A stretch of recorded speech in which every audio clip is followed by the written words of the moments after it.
In any effort to end the war in Ukraine, a critical negotiating point will be the return of thousands of Ukrainian children forcefully deported by Russia. But we're now learning the Trump administration has defunded a State Department contract with investigators at Yale University responsible for key evidence to support war crimes charges that Russia has stolen Ukrainian children and forced them to take Russian identities. International correspondent Jason Bellini has been investigating the story of Ukraine's stolen children for 3 years now and joins us. Jason, tell us about this latest development. Hi, Patrick. Well, investigators at Yale University had uncovered just explosive evidence of Russia's systematic forced deportation and coerced adoption of Ukrainian children, the basis of war crimes charges against Russian President Vladimir Putin. The evidence was due imminently to be transferred to Europol, but that appears to now have been interrupted. And Scripps News has learned there are fears about the fate of this critical data on State Department secret servers. At stake, the future prosecution of Putin for war crimes and the fate of Ukraine's stolen children. As we reported in December, Yale researchers secretly obtained access to Russian adoption databases, tracking more than 300 Ukrainian children.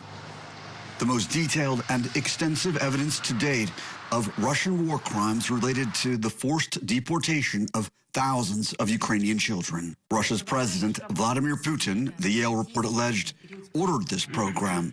The Yale data traces how it was carried out by officials at the highest levels of Russia's federal government.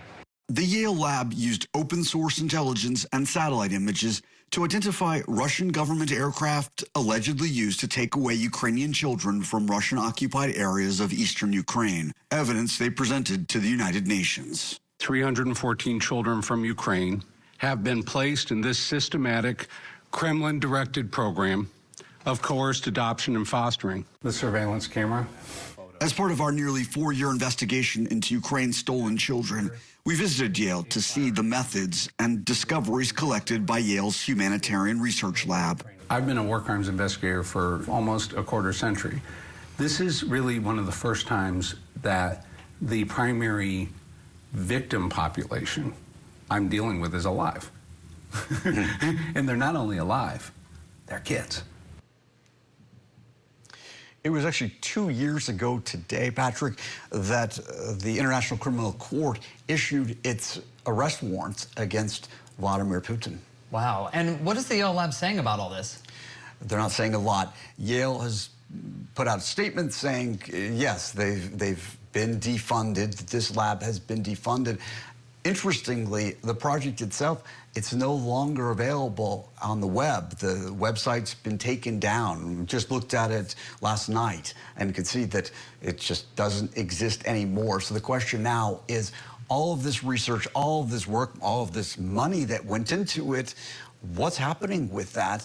And are there implications now for the indictment of Vladimir Putin and the evidence against Vladimir Putin when it comes to this? And of course, this is all happening at a critical juncture as we're waiting to see what happens with the U.S. proposal for a ceasefire in the war in Ukraine. Yeah, and meanwhile, you have these most vulnerable kids caught in the middle of all this that you've been reporting on. What is their status? What is their condition? What do we know about life for them right now? We don't know a lot. That's the thing. And there are around 20,000 of them in total. That's the number that we've been given. Many of them are being adopted. And the fear is that their names are being changed on their birth certificates, that they may become unavailable to be repatriated under the best of circumstances if that were to come about, because they're getting older. They don't look the same. Some of the, especially the younger children, don't look the same as they did 3 years ago when they were allegedly taken. So we just don't know whether it will be feasible to get them back. But a lot of the Yale data and research, open source intelligence, and after they got into these adoption databases, that could be used to locate these children and, it's hypothetically, theoretically, in a negotiated settlement, return them to Ukraine. but that doesn't seem very likely right now. And where is that information that they've gathered? Where is the fruit of all that research, and what's going to happen with that? That's the big question that we're monitoring, and we're monitoring today to see if there are developments on that. And meanwhile, you've got these parents presumably in Ukraine just beside themselves, I'm sure. Absolutely, and to be sure, there have been, I would say a handful, maybe more than a handful of children who've been returned to parents that, and these are mostly children who were at, remember those camps that Russia set up, mostly in Crimea, where they took children from primarily this Kherson region in the south. They took them to these summer camps and then didn't send them back. Well, the parents, some of them actually went into Russia and were able to get them back with the help of a Ukrainian organization called Save Ukraine. That said, there are many, many, many more who the parents want them back and just have no way of doing that, no way of finding them. They're just, and yes, beside themselves is exactly how I describe it. It's unimaginable, really, truly, to think that has happened. So glad you're staying on top of that for us. Scripps News international correspondent Jason Blaney reporting for us here in Washington. Jason, thank you.